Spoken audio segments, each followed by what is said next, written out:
All right, today is day 19, and what I want to touch on is the topic of the Fool.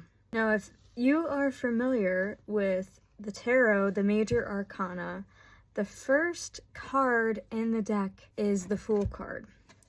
And what you find in the Fool card is a guy about to take a leap off of a cliff, and he's seemingly joyful while he's doing it. Now, the Fool does not know the journey in which that he's going to embark on. He just knows that the first step to any journey is that first step and moving in it wholeheartedly.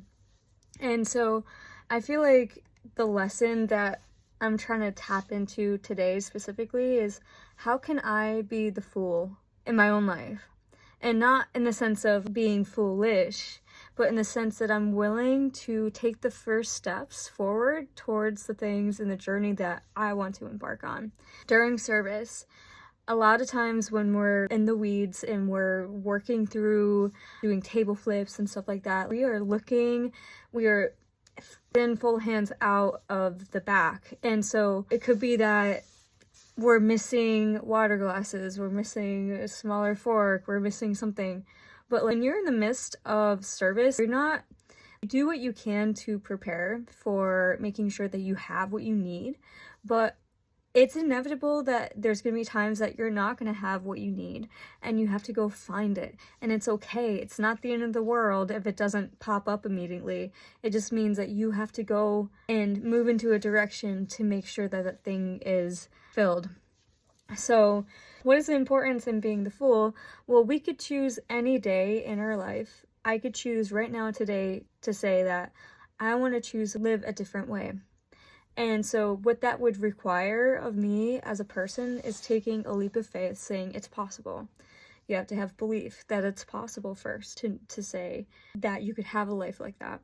And you also have to somewhat visualize what that experience would look like. If you, and your mind will tell you what emotional space you're in.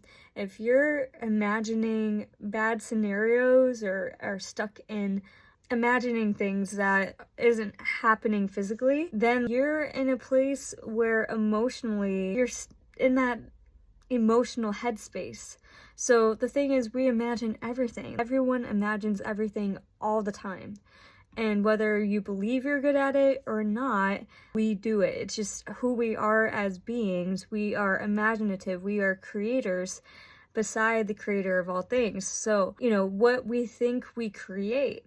And so one of the most important steps in becoming the fool is having a clean slate to start from. The fool is not thinking about himself being the master. He's just happy that he's starting this new adventure. And so how often do we feel like we have to know everything before we get out there? The anxiety of being like, well, I have enough for what I want to do. When will be the right time? The right time is right now. There's this quote, the right time was yesterday, and now the second best time is now. So right now, today, what can you do to embody the energy of the fool? For me, for example, I just found an online course on day trading. I have been listening to Alex Hormozi for quite some time. I'm a huge fan of Alex Hormozi and the content that he puts out there. He said it pretty simply. He's like, don't buy anything. Really don't need much. He's like, $250 a month over a course of 40 years at 9%, which is traditional S&P, is $1 million. And how often do we spend $250 on a pair of sneakers that we don't even really wear? You could only wear one pair of shoes at a time. And the car that you drive, if it's driving you to work and it's a Mercedes and you only get to drive it to work and back, what's the point of it? And if you have expensive clothing or watches, you look down at your Rolex and it's time to go back to your break. The whole concept of what is a liability and what is an asset. Me personally, I do not want to own a home until I have cash flowing assets that my home could just be completely paid for.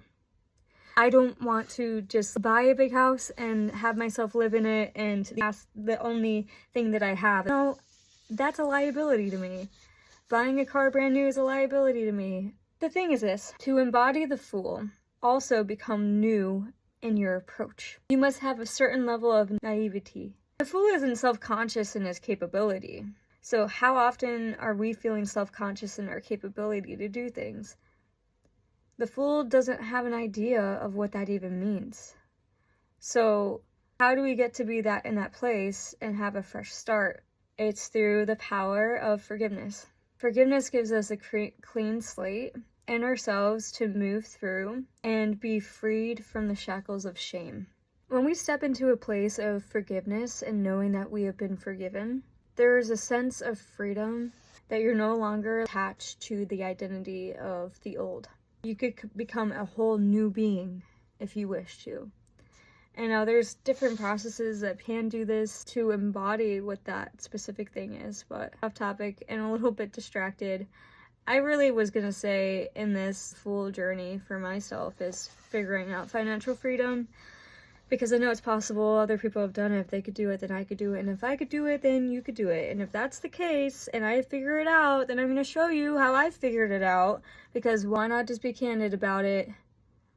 I know financial freedom is possible. I know that the inherent nature of reality is abundance. And so I just want to get out of my own way, be able to receive what is possible for me. And so again, we all have these limiting beliefs on these things, and we're priming our brain to feel negative emotions, and we're going to perpetually crave those negative emotions over and over again, because with time we become addicted to emotional states. So even in my own life, I chose joy. I was not born joy. Joy was a choice for me. And I had Epstein-Barr really bad, chronic Epstein-Barr, and it made me exhausted. And I was depressed. I was stressed out socially. I was stressed out in my life.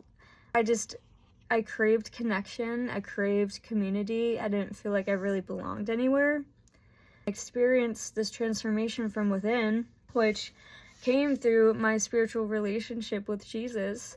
And it was like, oh, wow, it is possible for me. And in the Bible, many people get renamed thing. And so it's kind of that symbol of becoming the new person.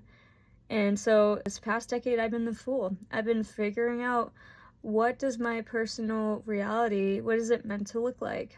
And trust me, my past decade has been so dynamic. I've tried so many different things. I've met so many different people. I've been poor but happy. I've been able to travel and see things that I don't think I would have had the courage to do if I didn't have this trust on myself. So it's our choice to decide what we choose to move in directionally within ourselves. And if there's an incongruency between our reality that we want and the one that we have, then we have to look within and say that it's no one else's fault.